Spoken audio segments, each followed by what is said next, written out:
When someone asks you what you consider your home, you most likely answer the place you were born or the community that you grew up in. Most of you won't struggle to answer this question and even claim it an easy question to answer.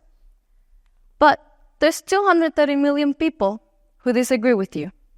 People like me, who have never had a specific place to grow up and have been exposed to multiple cultures.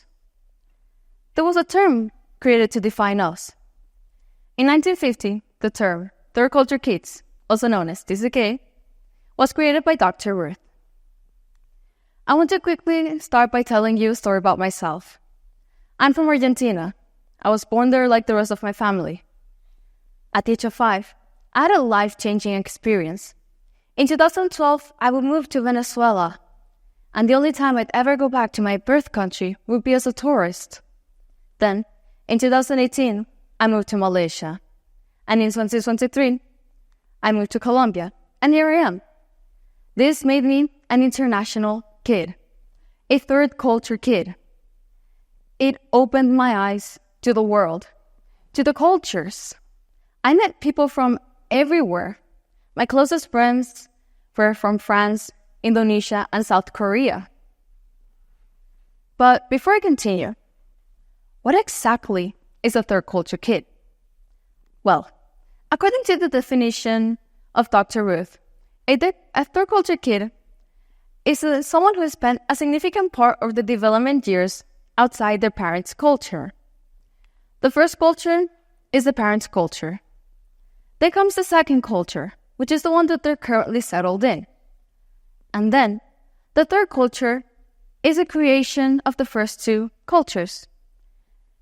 The third culture kid takes elements from these two cultures and therefore creates this third culture. So to be considered a third culture kid, you only need to be exposed to a minimum of 2 cultures. Which means that there's also children who have never left their birth country and are still considered TCKs. But why? Well, the term domestic third culture kid was created. These are children who have never left their third country but are still exposed to multiple cultures. Countries such as the United States or India can easily create a domestic TCK. These children can just move to a different city and already be exposed to other cultures. But there's a catch. Domestic TCKs don't always relate to what a normal TCK might feel. I quote, "The definition of home is varied when third culture kids have multiple places they call home. The domestic space of a home is nothing but a temporary dwelling for TCKs." End of quote. This was said by Junior John, a TCK. And this can create many problems. It creates this restless feeling of not knowing where you belong, not knowing what your identity truly is, of where you truly fit in.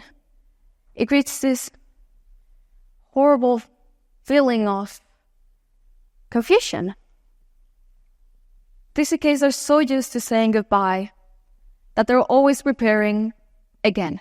They're always preparing for the announcement that they're moving countries. So they make sure to cherish all the memories they make. Despite this, they're still followed by 2 horrible feelings. This boo, knowing that one day you'll be nothing more than a simple memory. Knowing that one day you were there, and the next day, you're only being talked about. This is often accompanied by monachopsy, the constant but subtle feeling of never fitting in. Of never fitting in to the culture you're currently settled in. Never truly being accepted by that culture despite being part of it. But TCKs know this. They know that compared to a local, they will never truly be part of that culture, just like the local is. So TCKs create ways to fit in. You have 3 ways, or you can divide them into 3 categories. The chameleon, the screamer, and the wallflower. Now, the chameleon is a third culture kid who blends in straight away. They don't try to stand out. They just fit in and act like they were always part of that culture. Then there's the screamer.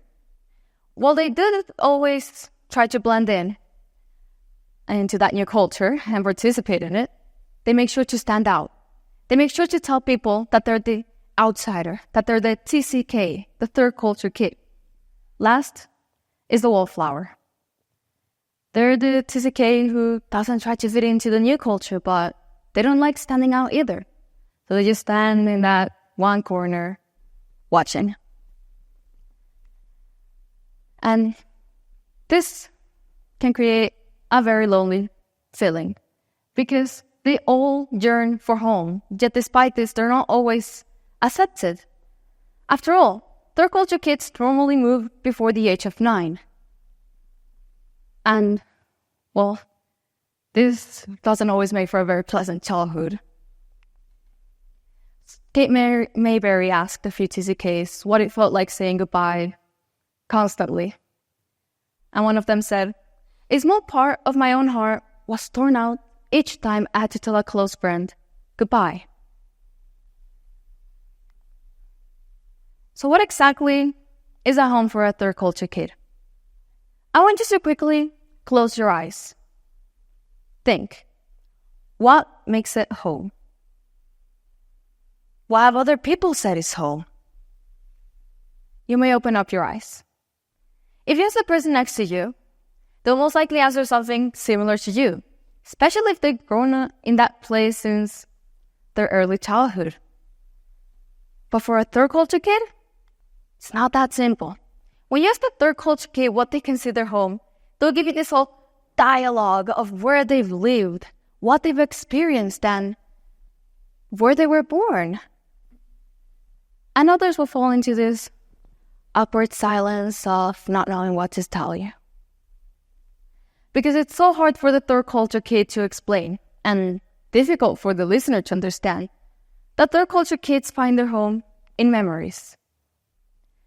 A home can be the park, the airport, the sky, anything linked to their memories. So I want you to do the same. I encourage you to find your home in your memories. I encourage you to build a home out of your memories, just like a third culture kid does. Thank you.